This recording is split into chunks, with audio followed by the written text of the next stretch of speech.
Hi everybody. This video is going to go through how do you make the Viking style hood. So when you first open your package, you're going to find 4 pieces in it. First of all, you have 2 squares of fabric, and then you'll have 2 long rectangles of fabric. This actually forms the majority of the hood, and these squares here are going to be sort of gores that go down the front. It's actually really one of the easiest garments you can make because it's all straight lines, and I'm going to walk you exactly through how to do that. Okay, after we've opened it up and made sure that we had all of the right pieces, and yes, for those of you watching at home, through the magic of video editing, I have changed my hair and my outfit. But I have also, in the interim, added some applique triscals to the front and the back panel. There is a video on how to do applique, and we do sell the applique kits as well as the regular kits. But what we're going to do right now is we're going to start to assemble our hood. This is a really cool hood, this particular hood, because it kind of goes together like magic. It's all squares and it's all straight line sewing, so it's really easy. So the first thing you're going to do, you're going to take one of your long panels and one of your short panels. Now, normally if you would have just opened this and hadn't put the applique on, there would be no right or wrong side to the fabric, so you wouldn't have to worry about this. But because I have put the applique on this, I now have a right side and a wrong side of the fabric, so it's important to pay attention to that. So I'm actually going to put together what would be considered the 2 right sides of the fabric, and I'm going to lay down.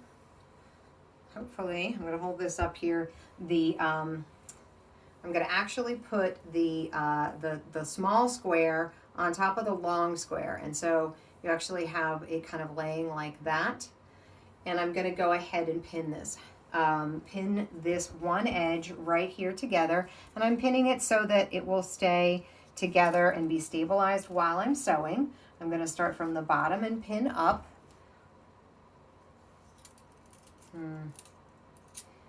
Just putting a few pins in to hold it, and this is what I meant by I'm actually now putting the black small cube on the long rectangle cube. So what happens is once I sew this seam, they're going to now be together roughly like a big L. You're going to do what's called a 1/2 inch seam allowance on all of the garments and all the patterns that we have there. My machine happens to have a lovely set of lines, which hopefully you can see. Maybe if I zoom in, you might be able to see them a little bit better. Sorry guys, still learning my video. Right here on my plate here, there's a 1/4 inch mark and a 1/2 inch mark, and the differences in these 2 lines has to do with whether or not my needle is actually positioned in the middle or to the left. But it's really pretty easy to create a 1/2 inch guide for yourself if your machine doesn't have one. If you have an older machine especially, they will not necessarily have a mark for your distance. What you're going to do is take a piece of tape. It can be any kind of tape. I just have a little bit of painter's tape here. You're going to actually put your measuring tape down, and I'm going to lower this needle until I know exactly where it is. So you can see right there, it's right on one of it's actually the 2 inch mark. And I'm going to go right here to where the 1/2 inch to the right would be. And I'm going to put a piece of tape down on my machine, and I should have lifted up my needle before I pulled that out there, but then pull out the thread, and now I have a handy guide where I know that if I lay my fabric down, and as long as the edge of my fabric is right up against this blue tape and I keep it straight as I sew, that I'm actually sewing a 1/2 inch seam on the garment.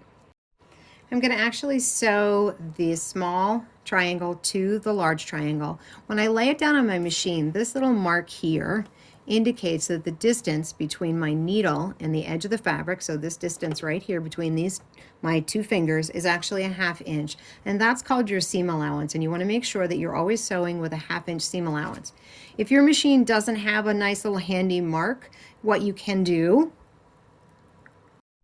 you can take a measuring tape and just lay it here, and I'm going to line it up right underneath my needle, and I'm going to go to where that would be on my machine, and I'm just going to put a bit of tape down right there on that edge. And you want to make sure to use the straight edge right there.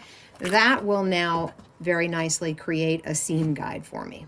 Again, my machine already comes one with it, but some of your older machines especially won't have a seam guide. So while I'm sewing, I'm going to actually pull out my pins right before I sew over them. You can technically sew over pins. It's just sometimes they break or they catch and they might snap your needle. So it's just a good habit to get out of. I'm also going to stay stitch the end of it. I'm going to actually just hit reverse on my machine. Most machines have a reverse somewhere. There are a few machines, or really, if your machine's really old, you won't have one. In which case, when I get to the other end here, I will show you how to lock your stitch at the end here if you don't happen to have a reverse stitch. It's actually really very, very simple. So as I sew down again, I'm just pulling out my pins right before I sew because it's just a good habit to get into. And as you can see, the whole time I'm sewing, I'm keeping the edge of my fabric lined up on my 1/2 inch mark. Now, if I happen to have a machine where I did not have a handy reverse, what I would do is stop with my needle down at the very edge of the fabric. It's okay if you sew off because you can use your hand wheel, which is that big crank on the right-hand side, to crank it back and make sure that it's in. I'm going to leave the needle down into the fabric, and I'm actually just going to lift up my presser foot, and I'm going to turn the fabric around, and I'm going to sew back a few inches. Ta-da! You don't actually need to do anything fancy if your machine doesn't have a stitch. My machine also has this lovely feature where it cuts the threads for me, but if your machine does not, make sure you have a pair of scissors nearby and you'll just snip off those threads. After I finish sewing that seam, I'm going to do what's called pressing the seam open. You're going to do this on every seam, every time as you go. In the tricks and techniques section, tips and techniques section, there's a video on why you should iron and a little bit about buying an iron. But basically, this is going to make sure that your garment looks nice. So all I've done is I've opened up that seam. So I've opened up the 2 pieces of the edge of the seam. I'm taking my iron. I am using steam because that'll just help the linen behave a little bit better. And I'm pressing that seam all the way open, just like that. What this does for you is you can see on this is the right side of the fabric here. You can see it creates a really nice crisp line. All right, now that you have that front or that one panel sewn here, you're going to actually sew the next piece on. So I'm taking the rectangular piece, I'm laying it down, and again I'm just matching the tops up here, and I'm going to then pin, hopefully you can see this, it's a little hard to get everything into the video at once. I'm going to keep moving the camera until we can see, or the fabric until we can see. There we go, here we go. You're going to just start pinning right at the end. And I'm pinning across the top. So it's the 2 big rectangles that I'm pinning together, and I'm pinning right along the top. This will actually be the top of the hood where it sits on top of your head when we're done. I know it's probably a little hard to envision that right now, but you see here I've just taken and I've pinned right along the top here on the top of the hood, on the top of the short side of the rectangle.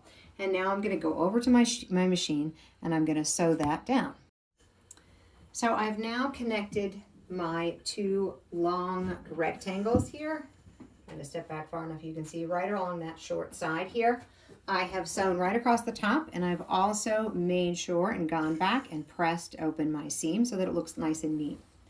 I'm now going to lay this down, and I'm going to put down this back side here. So, we're going to create the back of the hood. I'm actually going to put the wrong side, or the right sides of the fabric together.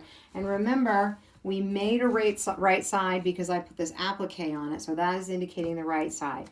You can also tell because my seam is now laying on the inside of my hood, which is exactly where I want it. Now I'm going to try and make sure to position this so that you can kind of see what I'm doing here as I'm working with the fabric. I'm actually going down the side where I actually already put this gore in on the one side, and I'm going to start pinning at the very top up here. just again, all I'm doing is pinning every couple of inches or so, just on the point where you know, sort of lock in this while I am sewing. And I'm going to pin it right to the edge here of this gore. I'm actually going to go ahead and go and sew this because the next step is we're going to turn this and we're going to actually sew this together, this back gore in. It's just going to be a little easier for you if you complete that seam before you deal with this kind of little tricky bit of a turn.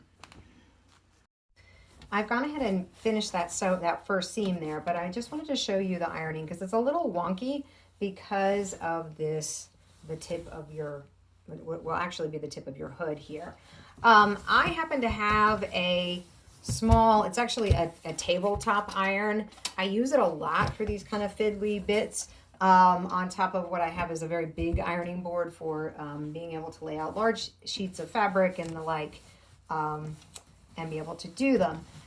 So I'm going to just pull this onto this little bit. If you don't have this kind of a thing, that's fine. You don't have to have it in order to make this work. You can actually do it just by laying it flat. It's just a little trickier to put it down without ending up with sort of weird wrinkles somewhere. But I'm just going to go ahead and press open the point of my, or the seam on my hood.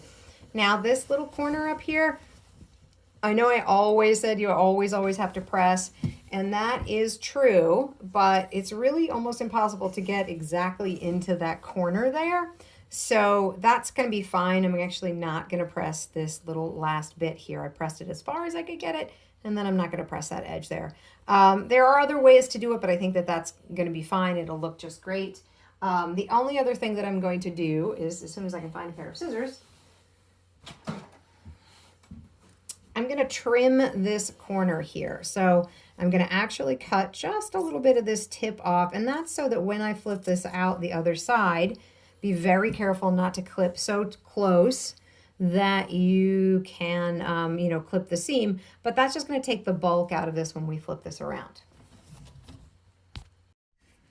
Okay, so what we need to do now is attach what is going to be the back. So as you can see, here's the inside of our right side of our fabric. This is actually that gore or godette or panel that we made. And here is the long rectangle piece.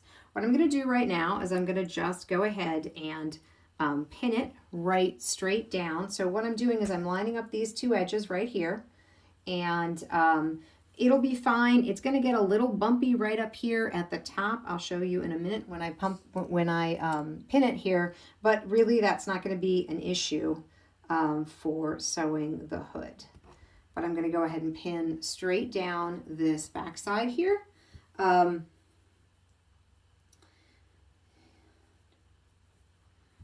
Just straight down as we go.